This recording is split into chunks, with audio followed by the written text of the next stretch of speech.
My name is Brad Redding. I am a PGA Master Professional here to bring more business to your lesson tee.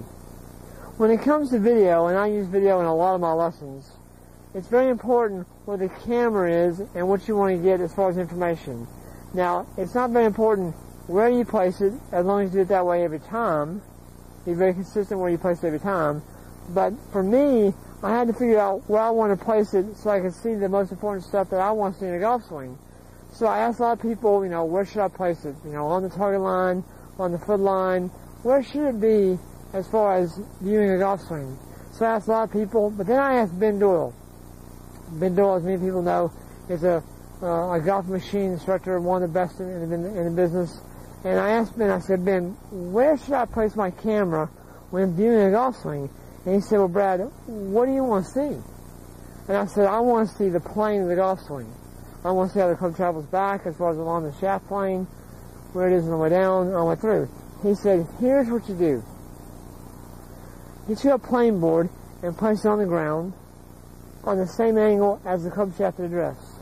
Now, what you want to see is the very edge of that plane board. Not on top, not on bottom, the bottom of it. The edge of it on this side.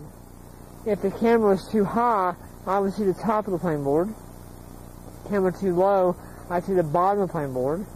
If the camera was too far to the left, I would see the bottom of the plane board. Camera too far to the right, I'd see the top of the board. So, obviously I couldn't do that every time and every student and place a plane board down. That'd take up half my time in the lesson. But what I found, that if I get the camera hip high, get the camera in between my foot line and my ball line, that would be pretty much where I'd see the edge of that plane board. Obviously, different students, different heights. I changed this. I don't only change where it is as far as the left and right. It's always in between my foot line and the ball line, and that way I can get a really good accurate reading of what's going on with the golf club back, down, and through. And I place it there every time. Now, when I do that, I use sticks.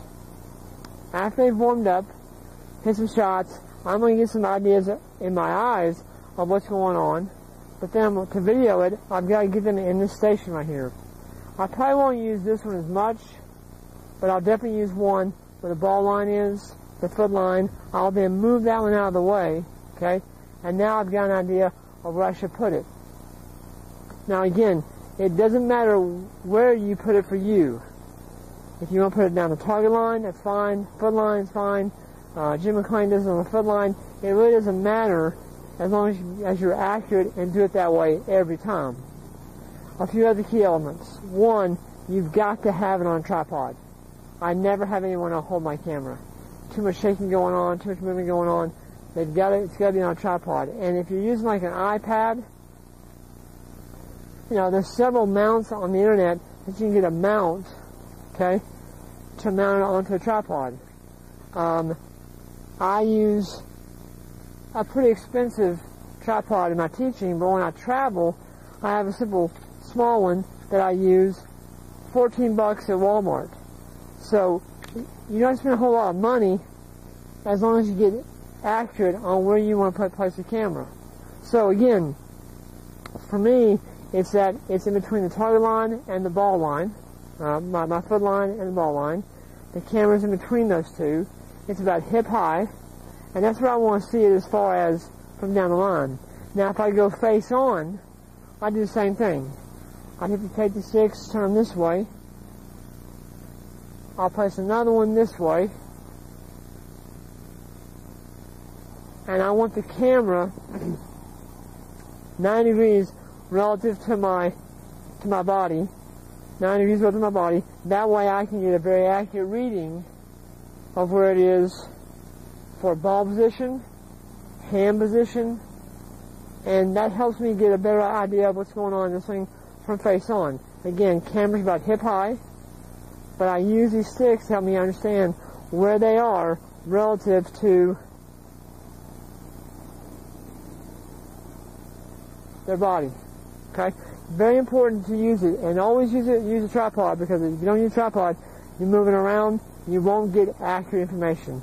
So again, here's how I use my camera in my lessons, how I get accurate readings of what's going on in the swing, and I'm sure if you use this method, it'll help you get and bring more business to your lesson too.